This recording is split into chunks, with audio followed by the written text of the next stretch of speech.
Nah, jadi jamaah sekalian yang dimuliakan Allah Subhanahu wa taala, sebagai pengantar ya terkait dengan kita mempelajari ilmu akidah ini, sebelumnya kita harus pahami terlebih dahulu bahwa yang namanya ilmu di dalam syariat Islam atau disebut dengan ilmu syariah itu pernah saya sampaikan dulu Pak ya, mungkin sudah bertahun-tahun yang lalu, ini sekedar mengulangi bahwa ilmu dalam Islam itu bisa kita bedakan menjadi dua secara umum ya.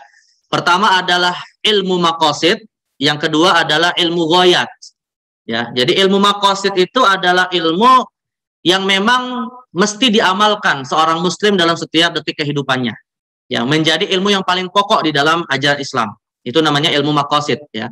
Nah, sedangkan kalau ilmu ghayat adalah ilmu-ilmu yang disusun oleh para ulama sebagai alat untuk bisa ilmu maqasid itu dipelajari, dipahami dengan benar ya.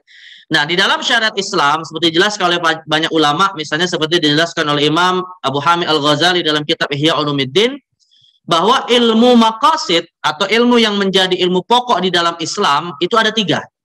Ya, ada tiga ilmu maqasid. Dan ketiga ilmu ini berdasarkan hadis ya, yang insya Allah mungkin kita sering mendengar, namanya hadis Jibril. Ya, yang mana Rasulullah SAW pernah didatangi malaikat Jibril dalam wujud seorang laki-laki dan bertanya kepada beliau 5 pertanyaan. 3 pertanyaan diantaranya lah yang nanti akan menjadi pondasi munculnya 3 ilmu maqasid. Ya, pertanyaan pertama terkait dengan Islam, pertanyaan kedua terkait dengan iman, dan yang ketiga terkait dengan ihsan. Dan hadis Jibril ini Pak, hadis Jibril ini hadis yang sangat penting kalau bisa dihafal. Karena para ulama seperti kata Imam Abu Abdillah Al-Qurtubi, ya mereka mengatakan kalau kita bicara Al-Quran Pak, Al-Quran itu kan ada yang namanya Ummul Quran ya. Nah kalau Ummul Quran surat apa Pak? Al-Fatihah. Jadi Ummul Quran itu surah Al-Fatihah. Tapi kata Imam Abu Abdillah Al-Qurtubi, adapun kalau untuk sunnah, ada yang namanya Ummus Sunnah. Ya, induk dari setiap sunnah Nabi SAW. Apa itu? Hadis Jibril. Nah, jadi kalau Ummul Quran surah Al-Fatihah, kalau Ummus Sunnah adalah hadis Jibril. Karena hadis Jibril ini menjelaskan ya secara secara global pokok-pokok ajaran Islam yang kemudian Rasulullah ketika sudah ditanya oleh malaikat Jibril akhirnya menyampaikan kepada para sahabat, fa innahu Jibril atakum yu'allimukum dinakum. Sesungguhnya yang datang tadi malaikat Jibril, datang untuk mengajarkan pokok-pokok ajaran Islam kepada kalian. Nah, jadi hadis Jibril ini namanya Ummus Sunnah. Ya. Nah, dari 3 pertanyaan malaikat Jibril tadilah, kemudian para ulama mengkonsep bahwa ini akan menjadi pondasi ilmu maqasid. Ya. Dari pertanyaan tentang Islam, lahirlah ilmu namanya ilmu fikih. Dari pertanyaan tentang iman, lahirlah ilmu namanya ilmu akidah. Dan dari pertanyaan tentang ihsan, lahirlah ilmu akhlak atau ilmu tazkiyatun nafas atau ilmu tasawuf. Ya. Jadi ilmu yang bicara tentang keyakinan, ilmu yang bicara tentang amalan zahir, dan ilmu yang bicara tentang masalah hati. Ya. Jadi ketiga hal ini merupakan bagian dari kehidupan kita, Pak. Coba kalau saya tanya jamaah sekalian, kira-kira nih 24 jam dari hidup kita, bisa nggak kita lepas dari iman, Islam, ihsan?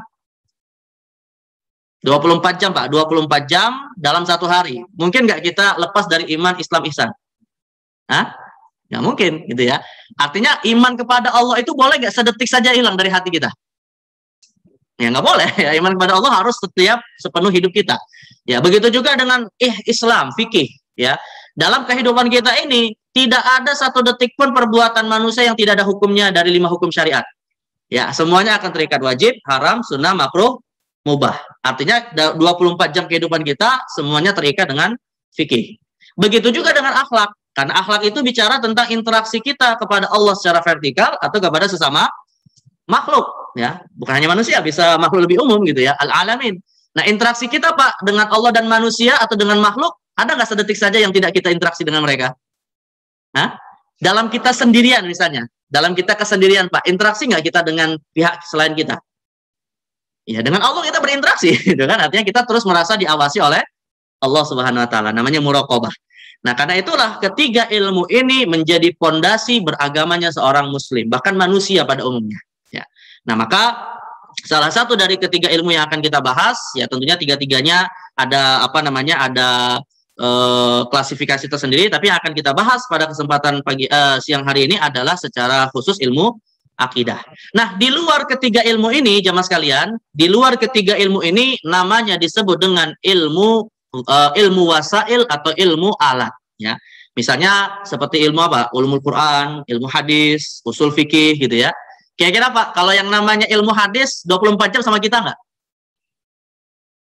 Ilmu hadis itu 24 jam nggak bersama kita? Ya tidak, gitu ya. Itu hanya kepentingan para ulama yang konsen dalam meneliti hadis saja. Ya, bahkan tidak wajib dipelajari setiap muslim. Tapi ilmu akidah, ilmu fikih, dan ilmu akhlak semuanya wajib dipelajari oleh setiap muslim. Ya, nggak boleh umat Islam punya meninggalkan ketiga ilmu ini. Ya. Baik. Nah, ini awal untuk saya mengatakan yang akan kita bahas salah satu di antara tiga ilmu yang sangat penting. Ya. Nah, yang kedua, jamaah sekalian yang dimuliakan Allah Subhanahu Wa Taala, terkait dengan ilmu akidah ini, ya ada satu persoalan yang biasanya menjadi satu masalah tersendiri di tengah masyarakat muslim, yaitu ketika tidak sedikit umat Islam tidak bisa membedakan ya antara persoalan-persoalan yang itu masuk dalam kategori akidah atau masuk dalam kategori fikih. Karena begini jamaah sekalian, kesalahan dalam masalah akidah itu ya persoalannya berat di sisi Allah daripada kesalahan dalam masalah fikih. Bahkan kita ini Pak, ketika berinteraksi dengan sesama manusia, khususnya sesama saudara muslim, kalau kita berbeda dalam masalah akidah, itu berat pertimbangannya daripada perbedaan dalam masalah fikih. Nah, yang jadi masalah Pak, ya kadangkala muncul vonis-vonis yang kurang tepat ketika kita berbeda kepada sesama saudara muslim, gara-gara salah menyikapi perbedaan itu dan bahkan meletakkan masalahnya bukan pada tempatnya. Misalnya, jemaah sekalian, persoalan tawassul. Saya dengar nggak Pak, tawassul? Saya dengar istilah tawassul ya. Atau misalnya nanti nih, sekarang ya bulan Rabiul Awal tentang Maulid Nabi. Nah, saya tanya Pak, masalah tawassul dan Maulid Nabi itu masalah akidah atau masalah fikih? Fikih atau akidah? Nah, jawabannya masalah fikih gitu. Ini bukan masalah akidah. Ya, karena semua ulama sepakat ketika seseorang bertawassul, maknanya dia berdoa dan menjadikan sesuatu sebagai wasilah. Ya, seorang muslim harus ya tujuan doanya siapa? Allah Subhanahu Wa Taala. Ya, artinya kalau ada orang Pak doanya kok nggak sama Allah gitu ya, nggak kepada Allah, itu bukan tawassul namanya, itu syirik namanya. Ya, tapi kalau kita bicara tawassul, semua sepakat doa itu hanya kepada Allah, tapi yang jadi wasilahnya apa? Nah, disitulah ada khilafiyah di kalangan ulama. Jadi makanya tawassul itu babnya adalah fikih tentang adab berdoa. Bukan bicara masalah yang dimintai itu Allah atau selain Allah. Ya, karena semua sepakat, kalaupun orang misalnya bertawassul tapi yang dituju bukan Allah, itu syirik gitu ya, nggak ada khilaf di situ gitu ya. Nah, jadi yang jadi persoalan tidak sedikit gara-gara masalah doa, ya Rabbi bil Mustafa balik maqasidana. Wah, itu langsung vonis musyrik, kafir dan seterusnya gitu ya. Atau misalnya Pak, ada doa juga yang seringkali dituduh sebagai syirik. Misalnya doa apa? Apa tuh yang namanya Pak? Ada sholat Fatih. Gimana tuh awalnya Pak?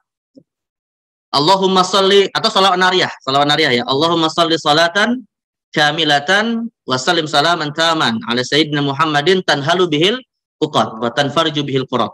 Ya. Saya tanya Pak, ya. Allahumma sholli ala Muhammadin salatan kamilah. Ini yang dimintai doa itu siapa? Siapa yang diminta doa Pak? Ya Allah. Kenapa yang diminta doa Allah? Apa ucapan di depannya? Allahumma. Allahumma. Berarti yang diminta siapa? Allah gitu kan. Tapi yang dijadikan wasilah adalah kemuliaan Nabi Muhammad SAW. Nah, masalah Nabi Muhammad dijadikan sebagai wasilah memang khilafiyah di kalangan ulama. Kita katakan itu khilafiyah. Ada yang mengatakan boleh, ada yang mengatakan makruh gitu ya. Tapi ini babnya adalah fikih. Setelah semua sepakat, ucapan di awalnya harus Allahumma. Ya, nah jadi sekali lagi yang kita harus pahami bersama adalah sebelum kita kemudian mengatakan ini penyimpangannya akidah atau fikih, ya harus pahami dulu apa perbedaan antara akidah dan apa perbedaan dengan fikih itu sendiri. Ya, sebenarnya materi ini jamaah sekalian sudah saya pernah sampaikan ya pada awal-awal dulu sebelum kita bahas ilmu fikih. Tapi saat itu sih fokusnya di madhab. Ya. Nah sekarang kita fokusnya perbedaan antara akidah dan fikih, namun bukan di madhab. Ada istilah lain yang nanti akan kita sering gunakan, yaitu istilah firqah. Ya, contoh sederhana misalnya begini, Pak. Sering mendengar istilah ahlus sunnah. Saya dengar? Nah, kira-kira jamaah sekalian, istilah ahlus sunnah itu boleh nggak kita letakkan dalam perbedaan tentang masalah kunut subuh? Yang nggak kunut bukan ahlus sunnah, yang kunut ahlus sunnah. Atau sebaliknya Pak, yang kunut bukan ahlus sunnah, yang nggak kunut ahlus sunnah. Mungkin nggak? Hah? Nggak, maksudnya di masyarakat kita itu terjadi nggak? Mungkin terjadi ya, tapi benar nggak? Jawabannya tidak tepat Pak. Karena istilah ahlus sunnah hanya digunakan dalam persoalan akidah. Dan masalah kunut bukan akidah. Nah, jadi nggak boleh kita kemudian mengatakan, saya ini selalu kunut, saya ahlus sunnah, yang nggak kunut bukan ahlus sunnah. Itu salah paham ya. Salah dia meletakkan masalah. Ya, apalagi kalau yang diletakkan adalah ayat lakum dinukum waliyadin. Yang nggak maulid Nabi, ya dengan yang maulid Nabi agamanya beda. Mungkin nggak Pak? Ini salah tempat juga gitu kan. Ya silakanlah maulid, ya silakan maulid. Saya nggak maulid karena lakum dinukum waliyadin. Ayatnya benar nggak Pak? Ya nggak benar ya. Jadi kalau ingin menggunakan ayat yang tepat bukan lakum dinukum waliyadin, tapi ayatnya lana a'maluna walakum a'malukum. Ya kalian beramal sesuai dengan mazhabnya masing-masing. Tapi kalau lakum dinukum waliyadin Pak, itu awal ayatnya ya ayyuhalladzina bukan ayatnya Pak, ya ayyuhal kafir. Nah, itu kita sering panggil kafir gara-gara masalah seperti ini. Ini kan kurang benar ya. Jadi sekali lagi kita harus pahami bersama ya apa sih beda antara akidah dan fikih agar tidak keliru di dalam memvonis suatu perbedaan di tengah umat Islamnya. Nah, ini pengantar pertama sebelum kita nanti masuk kepada pembahasan tentang akidah ya. Jadi sekali lagi jamaah sekalian, ini sebenarnya materi yang sudah pernah saya sampaikan, tapi kita sekarang fokusnya dalam persoalan akidah ya. Kita akan coba pahami apa sih konsep tentang bagaimana kita bisa membedakan antara akidah dan fikih ya. Pertama, kita akan telusuri terlebih dahulu dari sisi sumber masalahnya. Ya, dari sisi sumber masalahnya. Jadi, di dalam syariat Islam ya, untuk kita bisa membedakan ini persoalan akidah atau persoalan fikih ya, kita harus bedakan dulu masalahnya, artinya objek masalahnya dalam agama itu apa, dan yang kedua, landasan dalilnya bagaimana. Ya, tentunya dalil di sini menurut kacamata syariat Islam yang berdasarkan kepada teks Al-Qur'an dan Sunnah. Ya. Dari sisi masalah agamanya, maka semua ulama sepakat bahwa agama Islam ini dibangun berdasarkan dua hierarki ajaran. Yang pertama adalah pokok agama, namanya disebut dengan usuluddin. Ilmunya secara khusus ilmu akidah. Ya. Yang kedua adalah furu'uddin. Ilmunya adalah ilmu fikih. Nah, secara singkat dan secara sederhana jamaah sekalian, masalah akidah itu objeknya cuma 6. Iman kepada Allah, iman kepada malaikat, iman kepada Rasul, kitab, hari kiamat, dan takdir. Jadi kalau kita misalnya Pak mencari suatu masalah, ya dilihat apakah masalah itu terkait dengan salah satu di antara 6 rukun iman ini atau tidak. Kalau dia terkait dengan salah satu dari 6 rukun iman ini, berarti itu masalah akidah. Ya. Nah, sedangkan kalau masalah fikih atau furu'uddin, maka dia pembahasannya ada 2. Pertama ibadah, yang kedua muamalah. Yaitu ritual ibadah kepada Allah atau interaksi kepada sesama manusia. Ya, nah itu babnya adalah bab ilmu fikih. Ya, walaupun memang tidak diingkari ya, ada semacam titik temu lah antara persoalan akidah dengan fikih ini. Tapi dengan catatan kalau kita bicara tentang fikih maka sifatnya zahir, nggak boleh kita menilai seseorang berdasarkan tuduhan batin. Ya, tapi kalau bicara akidah umumnya bicara tentang masalah di hari kiamat. Contoh misalnya begini, Pak. Salat misalnya ya, salat. Mungkin nggak jamaah sekalian ada orang salat ya, tapi dia tujuan salatnya bukan untuk Allah. Bukan mungkin, banyak ya. Jadi salatnya itu riya, mungkin nggak? Pamer riya gitu ya. Nah, kira-kira jamaah sekalian, salat yang dilakukan bukan untuk Allah, bukan ikhlas untuk Allah, tapi riya ya untuk dapat pujian dari manusia. Orang yang salat seperti ini musyrik tidak? Musyrik deh. Musyrik nggak? Hah? Ya hakikatnya bisa musyrik gitu ya. Hakikatnya bisa musyrik dalam arti riya itu termasuk syirik kecil. Tapi boleh nggak kita katakan orang yang sholatnya seperti itu dia musyrik dan akhirnya kalau dia meninggal nggak disolati? Boleh nggak? Ya nggak boleh gitu ya. Karena masalah riyanya tadi itu urusan Allah di akhirat nanti. Selama dia kemudian sholat, rukuk, dan sujud sesuai dengan syariat Islam, kita katakan dia orang Islam. Bisa dipaham ya? Jadi dalam bab sholat itu prakteknya kita menghukumi seseorang itu adalah muslim, tapi secara hakikat belum tentu dia nanti dikategorikan sebagai sholat yang diterima untuk Allah Subhanahu Wa Taala. Makanya seperti orang munafik, Pak, kita boleh nggak menuduh orang itu munafik? Padahal dalam Al-Quran dikatakan ya, innal munafiqina fid darkil asfali minan nar, bahwa orang munafik itu tempatnya bahkan di kerak api neraka lebih daripada orang-orang kafir itu sendiri. Nah, jadi kalau misalnya, Pak, ada orang yang anggaplah di akhirat itu Allah hitung sebagai orang munafik. Dia di dunia meninggal, wajib nggak tetap kita sholati? Wajib nggak? Ya tetap kita wajib sholati, karena dia kita dengar bersyahadat, karena dia kita dengar sholat dan melakukan kewajiban-kewajiban syariat. Masalah di dalam hatinya menyimpan kekufuran itu urusan Allah Subhanahu wa Ta'ala. Dan saya katakan ya mas kalian, tidak boleh kita menuduh seseorang munafik kecuali kemunafikannya kemudian dia tampakkan. Ya nanti oleh para ulama disebut dengan istilah zindiq namanya. Jadi kalau belum ditampakkan lewat ucapan lisan atau lewat perbuatan, hukum asalnya dia tetap muslim yang kita harus hargai, hormati sebagai seorang muslim. Ya. Baik, jadi memang ada irisan antara akidah dan fikih, tapi sekali lagi, kalau dalam urusan akhirat itu urusan Allah dalam konteks akidahnya, tapi kalau untuk urusan di dunia, selama zahirnya dia sebagai muslim, tetap kita harus hukumi dia sebagai muslim. Ya. Nah, jadi ada dua masalah yang harus kita pahami, akidah dan fikih. Yang kedua adalah ada perbedaan dari aspek dalil. Ya, dari aspek dalil, maka dalil bisa dibedakan menjadi dua. Pertama adalah dalil yang qat'i. Ya, pertama adalah dalil qat'i dan yang kedua adalah dalil zanni. Jadi dalil itu Al-Qur'an dan Sunnah itu jamaah sekalian, secara makna, ini saya bicara dalam konteks makna ya. Secara makna, maka ada maknanya yang bersifat absolut, tidak mungkin melahirkan perbedaan dan perbedaan pemahaman, dan ada yang bersifat zanni atau sifatnya relatif, terbuka peluang untuk terjadi perbedaan. Nah ini saya kasih satu contoh jemaah sekalian ya, dalam bab fikih ini, contohnya dalam bab fikih, tapi nanti akan kita terapkan dalam bab akidah ya. Jadi contohnya dalam bab fikih. Ya, misalnya ini untuk kita memahami ya jemaah sekalian, untuk kita memahami perbedaan antara dalil yang sifatnya qat'i atau absolut dengan dalil yang bersifat dhanni atau relatif ya. Misalnya kita bicara tentang wudu jemaah sekalian.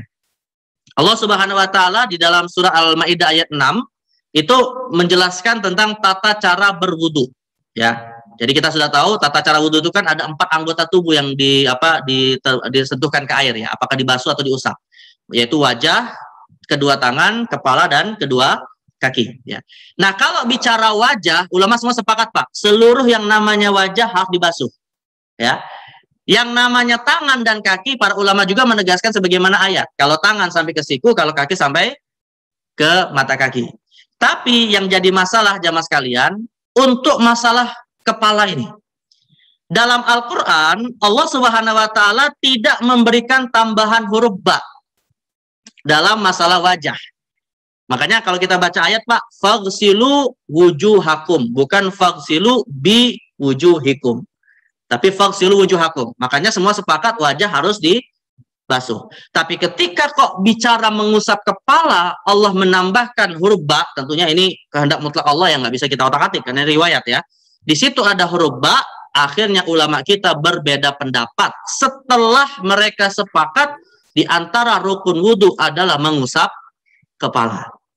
Nah, apa perbedaannya? Perbedaannya adalah pada aspek batasan mengusapnya. Ya, pada aspek batasan mengusapnya. Imam Malik bin Anas berpendapat huruf ba di sini maknanya litaukid. Taukid itu artinya memberikan penegasan. Berarti kalau saat orang berwudu dia mengusap kepala, semuanya harus diusap. Karena huruf ba maknanya taukid, kata mazhab Maliki. Tapi kalau dalam mazhab Imam Syafi'i, huruf ba di sini maknanya adalah litab'id. Tab'id itu artinya ba'du, sebagian. Maka dalam mazhab Syafi'i, rukun minimal mengusap kepala adalah cukup sebagian saja. Nah, di sini jemaah sekalian sudah kebayang nggak? Mana aspek makna absolutnya, mana aspek makna relatifnya? Ya. Jadi makna absolutnya apa, Pak? Makna yang tidak diperselisihkan oleh para ulama tentang masalah kepala dalam wudhu. Apa yang disepakati? Hah? Nah, mengusapnya. Jadi semua sepakat mengusap kepala itu rukun. Tidak sah wudhu seseorang kalau dia tidak Mengusap kepala. Semua sepakat, nggak ada khilafiyah dalam masalah ini. Itu namanya disebut dengan makna qat'i. Ya, itu namanya apa? Makna qat'i. Tapi ketika kita bicara batasan mengusap kepala yang diperselisihkan gara-gara huruf ba yang ada dalam ayat ini, dan lahirlah dua mazhab yang tadi kita sebutkan, berarti ketika ulama kita berbeda dalam memahami huruf ba ini namanya disebut makna dhanni. Jadi makna dhanni itu artinya yang sifatnya relatif, memungkinkan untuk terjadi khilafiyah. Ya. Nah, jadi sekali lagi jamaah sekalian, bisa jadi ayatnya sama, tapi kesimpulan dari ayat itu ada yang qat'i, ada yang dhanni. Ya. Nah, ini kalau kita bicara perbedaan antara qat'i dan dhanni. Nah, sekarang jamaah sekalian, dari konsep tentang masalah agama yang dibedakan berdasarkan usul dan furu', ya, atau akidah dan fikih, dan dari perbedaan antara dalil absolut atau qat'i dan dalil dhanni atau relatif. Jadi kalau kita kasih angka Pak ya, kalau kita kasih angka, qat'i itu angkanya 100, itu namanya qat'i. Jadi qat'i itu Pak, misalnya kita katakan 1 tambah 1, 2, itu qat'i. Ya, 1 tambah 1 adalah 2, itu qat'i. Tapi kalau yang namanya dhanni Pak, adalah perkara-perkara yang masih bisa menimbulkan polemik karena masih samar masalahnya. Itu namanya dhanni. Jadi kalau kita buat angka, dhanni itu nilainya antara 51 sampai 99. Ya, itu namanya dhanni. Jadi sesuatu yang masih praduga, tapi praduganya kuat gitu ya, bukan praduga yang lemah. Kalau praduga yang lemah di angka 1 sampai 59 sampai 49 itu namanya disebut waham. Kalau ragu antara 50-50 itu namanya syak. Jadi kalau dalam masalah-masalah fikih biasanya angkanya itu di angka 51 sampai 99. Makanya banyak terjadi khilafiyah di kalangan ulama. Tapi kalau untuk masalah akidah Pak nggak boleh. Masalah akidah ilmunya harus yakin 100%. Jadi kita nggak boleh Pak, misalnya kita katakan begini. Kalau bicara tentang adanya Allah, boleh nggak kita katakan saya masih ragu di angka 70%? Mungkin nggak Pak? Boleh nggak kita meyakini keberadaan Allah di angka 70%? Ya nggak boleh, kafir orangnya seperti itu gitu ya. Artinya dia ragu dengan keberadaan Allah itu kafir gitu ya. Tapi kalau misalnya begini Pak, kita katakan yang dapat pahala itu yang kunut atau tidak kunut, boleh nggak kita ragu? Ya boleh, karena masalah khilafiyah, ada yang mengatakan sunnah, yang mengatakan tidak sunnah gitu ya. Nah kalau di angka itu nggak ada masalah. Tapi kalau dalam bab akidah, maka semua ulama umumnya sepakat untuk pokok-pokoknya harus di angka 100%. Inilah yang disebutkan dalam surah Al-Kautsar dengan istilah ilmul yakin. Ya, adapun nanti kalau kita sudah meninggal Pak, lalu masuk ke akhirat, masuk ke masa akhirat, itu namanya disebut ainul yakin. Ya, itu dalam bab akidah ya. Baik. Nah, sekarang dari 4 konsep yang tadi kita sebutkan ya. Nah, di sini kita akan klasifikasikan masalah-masalah beragama, apakah dalam bab akidah ataupun fikih, akan kita klasifikasikan objek perbedaannya dalam 4 konsep ya. Yang pertama adalah persoalan akidah. Persoalan akidah dalilnya qat'i. Ya, persoalan akidah dalilnya qat'i. Ya, yang kedua adalah persoalan akidah dalilnya dhanni. Jadi masalahnya itu akidah, ada yang dalilnya qat'i, ada masalah akidah dalilnya dhanni, ya. Ini kedua. Yang ketiga adalah masalah fikih dalilnya qat'i. Masalah fikih dalilnya qat'i. Dan yang keempat adalah masalah fikih dalilnya dhanni. Bisa dipahami jamaah sekalian konsepnya ya? Ini ilmu yang berapa tahun yang lalu pernah saya sampaikan Pak, nggak tahu kalau masih ingat. Jadi ada 4 masalah ya. Ada akidah dalilnya qat'i, ada akidah dalilnya dhanni, ada fikih dalilnya qat'i, ada fikih dalilnya dhanni ya. Nah, kalau masalah akidah Pak, yang dalilnya qat'i, contohnya misalnya adalah ayat Al-Qur'an, qul huwallahu ahad. Ya, katakan wahai Muhammad, Allah itu esa. Baik. Keesaan Allah Pak, wahdaniyatullah, keesaan Allah itu masalah akidah atau masalah fikih? Hah? Akidah. Keesaan Allah itu masalah akidah. Nah, kira-kira ada nggak satu orang muslim yang meragukan keesaan Allah? Ada nggak? Secara umum lah gitu Pak. Ada nggak seorang muslim yang dia disebut muslim sebenarnya kok meragukan keesaan Allah? Ada nggak? Nggak ada. Berarti ini masalah akidah dalilnya qat'i. Karena nggak ada perbedaan dalam masalah itu. Nah, untuk masalah akidah yang dalilnya qat'i ini tidak ada pilihan lain ya kecuali memilih antara 2 hal. Sebagai muslim atau kafir. Maka Allah mengatakan di dalam Al-Quran, faman syaa falyu'min wa man syaa falyakfur. Allah beri kebebasan kepada manusia, mau dia beriman maka disebut muslim, kalau dia tidak beriman maka dia kafir. Dan saya tegaskan Pak, kita nggak usah terlalu mempersoalkan istilah kafir, ya, karena non muslim pun nggak mempersoalkan, malah kita sendiri orang Islam yang mempersoalkan. Tahu ya? Orang non muslim disebut kafir, mereka enjoy aja, kita aja yang kadang merasa nggak enak dan seterusnya, gitu ya. Nah jadi muslim dan kafir itu keyakinan kita, sebagaimana mereka punya keyakinan untuk menyebut kita sebagai non agama mereka. Mau disebut apapun ya kita pun nggak merasa tersinggung, itu keyakinan mereka, ya. Nah dalam konteks inilah muslim kafir ini kita sebut perbedaannya, namanya disebut dengan din, ya, atau dalam bahasa kita disebut apa? Agama. Jadi ayat-ayatnya yang terkait dengan ini apa? Di antaranya adalah surah Al-Kafirun, lakum dinukum waliyadin. Ayat yang lain, inna dina indallahil Islam.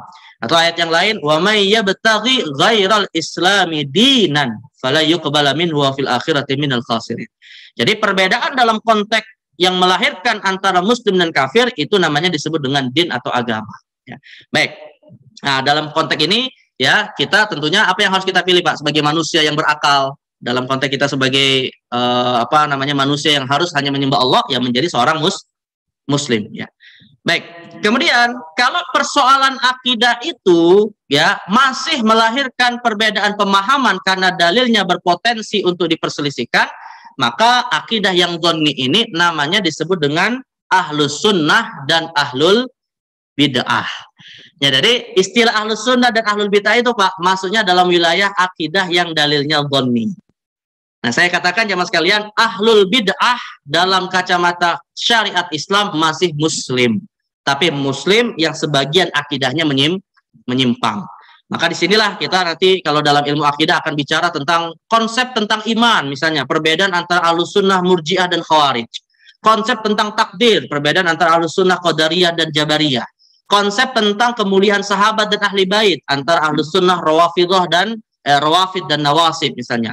Konsep tentang apalagi misalnya dalam masalah sifat Allah ya antara ahlus sunnah, jahmiyah, dan mujassimah. Itu nanti ada istilah-istilah khusus untuk menyebut perbedaan-perbedaan antar ahlus sunnah dengan ahlul bid'ah, ya. Dan untuk menyebut entitas ya yang terjadi dalam perbedaan ini istilahnya adalah firqah. Istilahnya adalah firqah. Nah, kalau firqah Pak ya masih dikategorikan Islam, tapi Islam di antara mereka ada yang akidahnya menyimpang. Nah, di sini kita nanti akan sebut Syiah, Khawarij, Mu'tazilah, ya, dalam bab-bab akidah akan kita sebut seperti itu. Tapi saya katakan Pak, sholat di belakang kelompok yang menyimpang akidahnya selama sholatnya benar sah nggak? Misalnya Pak, kita misalnya ada tugas, ya kita misalnya ada tugas kantor ke Iran misalnya. Ya, di Iran kita tahu kan Pak, mayoritas di sana akidahnya adalah Syiah, ya. Atau misalnya ada yang tugas ke Oman. Di Oman itu beberapa masjidnya adalah kelompok Khawarij, ya. Yang mereka itu kepada kita ahlus sunnah kita dikafirkan Pak. Kita dikafirkan oleh mereka gitu ya. Tapi kalau kita sholat di belakang mereka Pak, selama sholatnya rukuk sujudnya sama, sah nggak sholat kita? Ya sah sholat kita. Karena mereka mengkafirkan kita ya itu urusan mereka. Tapi kita tetap menganggap mereka muslim. Dan mereka saudara kita yang harus kita ingatkan dari kesalahan akidahnya kalau kita bisa sampaikan. Ya. Tapi masalah kita berinteraksi dengan mereka nggak boleh kita sebut kafir. Karena mereka masih bersyahadat kepada Allah dan Rasulnya. Ya. Baik, kemudian kalau untuk yang ketiga, masalah akidah dalilnya qat'i, maka pilihannya antara muslim dan zindiq. Muslim dan zindiq. Jadi yang dimaksud dengan fikih yang qat'i itu begini Pak. Misalnya seperti sholat 5 waktu, zakat mal, puasa Ramadan, haji ya. Itu fikih atau akidah? Sholat 5 waktu, zakat mal, puasa Ramadan itu akidah atau fikih? Itu fikih ya. Tapi yang jadi masalah begini Pak, fikihnya itu disepakati atau ada perselisihan? Ada nggak kita dapati ulama beda pendapat tentang hukum sholat 5 waktu? Ada nggak? Ulama beda pendapat tentang hukum puasa Ramadan, ada nggak? Nggak ada ya. Kita katakan semua sepakat itu adalah wajib. Atau misalnya begini, zina, membunuh, mencuri ya. Ada nggak ulama kita beda pendapat Pak bahwa zina itu haram? Nggak ada, semua sepakat. Zina haram, mencuri haram, membunuh haram, itu semua sepakat. Ya, ini namanya persoalan fikih, dalilnya qat'i. Nah, bagaimana kita memilih? Ya tentunya kita harus menjadi muslim, harus taat. Sholat langsung kita lakukan, Ramadan kita berpuasa, bayar zakat yang sudah mencapai nisab kita tunaikan. Ya, maka itu adalah muslim. Tapi jamaah sekalian, kalau ada seorang muslim, dia sudah hidup lama sebagai muslim, bukan mu'alaf, tiba-tiba mengingkari syariat salat 5 waktu, maka orang yang seperti ini kita sebut zindiq namanya. Ya, kita sebut apa? Zindiq. Tapi bedakan jamaah sekalian antara zindiq dengan fasik. Beda antara zindiq dan fasik. Fasik itu Pak, fasik itu adalah orang, contohnya orang yang tidak sholat, tapi kalau kita tanya, kenapa kamu nggak sholat? Dia masih meyakini sholat hukumnya wajib. Itu namanya fasik. Ya, atau misalnya begini Pak, ada orang yang jatuh kepada dosa zina. Kita tanya, kenapa kamu berzina? Saya tidak bisa menahan syahwat. Saya tahu zina haram. Maka orang ini disebut fasik. Tapi Pak, kalau kita tanya ada orang bisa begini, kenapa kamu nggak sholat? Sholat itu nggak wajib bagi saya udah makom wali. Nah, orang ini namanya zindik, ya. Atau misalnya ada yang mengatakan, itu zina, homoseksual, hak asasi manusia. Ngapain Islam ngelarang-larang? Orang ini namanya zindik, ya. Karena dia telah mengingkari sesuatu yang sudah menjadi pakem dalam agama Islam dalam konteks fikih. Ya. Nah, maka sebagai muslim, tentu kita harus memilih sebagai muslim dengan cara mentaatinya, sekaligus meyakini syariat-syariat tadi sebagai sesuatu yang disepakati. Ya. Baik. Jadi sekali lagi jamaah sekalian, ya, orang yang mengingkari kewajiban-kewajiban yang disepakati itu namanya zindik. Nah, zindik itu Pak kafir nggak kayak gitu? Zindik itu kafir nggak? Jadi kalau ada orang mengatakan sholat 5 waktu nggak wajib bagi saya, kafir nggak? Ya jawabannya dia kafir. Tapi masalah nanti Pak setelah dia kafir, kemudian hartanya halal untuk diambil oleh negara misalnya ya, atau dia harus bercerai dengan istrinya, itu tidak boleh langsung masyarakat main hakim, harus lewat vonis pengadilan, ya. Karena begini Pak, memvonis seseorang murtad dalam Islam itu perkaranya banyak, persoalannya besar. Pertama, dia bisa dihukum mati kalau kita bicara hukum Islam, ya. Kedua, dia harus bercerai dengan istrinya, dan kemudian dia tidak bisa saling mewarisi harta dengan keluarganya yang muslim, ya. Maka hal-hal seperti ini tidak bisa main hakim oleh masyarakat, harus dibawa kemana? Vonis pengadilan, ya. Tapi kalau misalnya pengadilan tidak memvonisnya, ya pada dasarnya bisa kita katakan perkataannya itu dihukumi kafir walaupun orangnya belum tentu divonis kafir secara langsung, ya. Baik, yang terakhir adalah masalah fikih dalilnya zonni. Nah, kalau masalah fikih jamaah sekalian dalilnya zonni, maka ini kita sebut perbedaannya dengan istilah rojih dan marjuh. Rojih itu artinya sesuatu yang menurut kita benar tapi mungkin saja salah. Sedangkan marjuh itu yang menurut kita salah tapi mungkin saja benar. Nah, dalam masalah-masalah inilah kita bicara mazhab fikih. Babnya kunut subuh, babnya maulid nabi, babnya sholat itu kemudian apakah ada usul atau tidak gitu ya. Babnya puasa Ramadan itu apakah kemudian doanya harus dengan khusus doa apa misalnya, atau sholat tarawih jumlah rakaatnya berapa. Nah, itu semua masuk dalam bab rojih dan marjuh, ya. Nah, jadi kira-kira jamaah sekalian, setelah kita bisa melihat 3 perbedaan ini ya antara din, firqah dan mazhab, kira-kira menurut keawaman kita Pak, sikapnya sama atau beda? Kita bersikap dengan orang yang berbeda dengan dalam agama, yang berbeda dalam masalah firqah, yang berbeda dengan masalah mazhab, kira-kira sama atau beda? Ya pastinya beda, ya pastinya beda. Contoh sederhananya misalnya begini Pak, kalau misalnya ada yang meninggal beda agama dengan kita, haruskah kita sholati? Ya nggak boleh, malah haram kita sholati gitu ya. Tapi kalau bedanya cuma beda mazhab Pak, dia kunut kita tidak misalnya, dia meninggal, wajib nggak kita sholati? Wajib, nah itu udah beda. Kemudian mengucapkan salam Pak, ada teman kita misalnya non muslim, Nasrani atau Hindu Buddha, boleh nggak kita mengucapkan assalamualaikum? Kita mengucapkan lebih awal Pak, boleh nggak? Nggak boleh. Tapi kalau mereka mengucapkan salam kepada kita balas boleh, ya.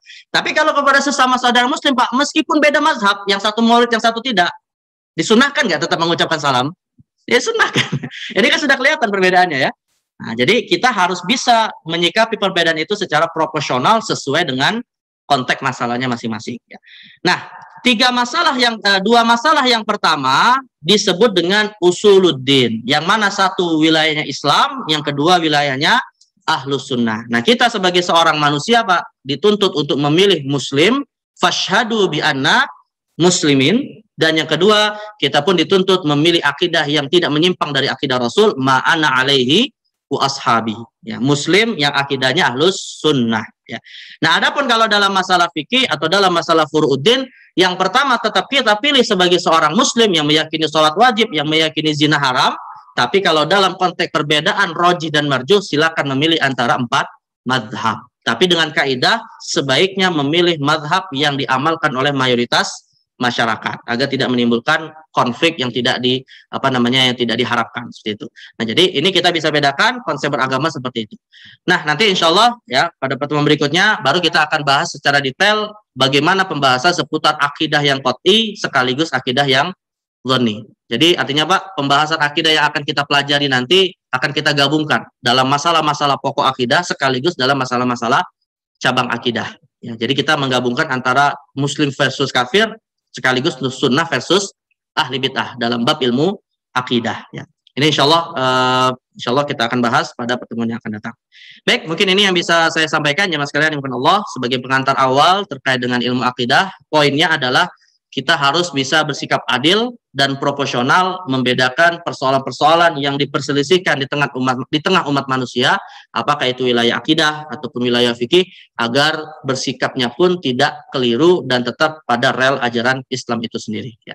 Baik, mudah-mudahan apa yang kita bahas ini manfaat dan bisa ditangkap ya materinya. Mungkin sebelum kita tutup ada yang bertanya jemaah sekalian? Cukup jelas? Nggak ada pertanyaan?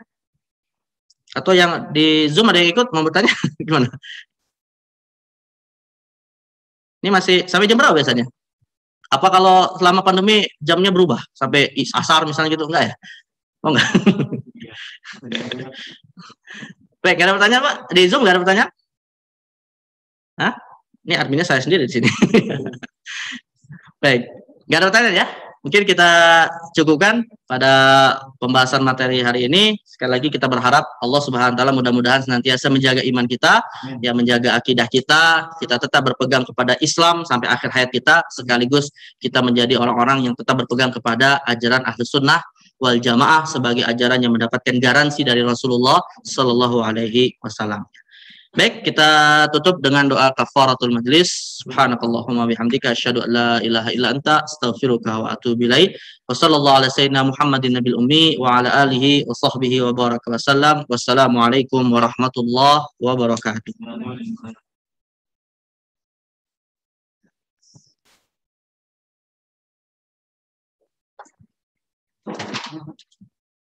Yang di Zoom stop share. Saya ambil posisi nanti.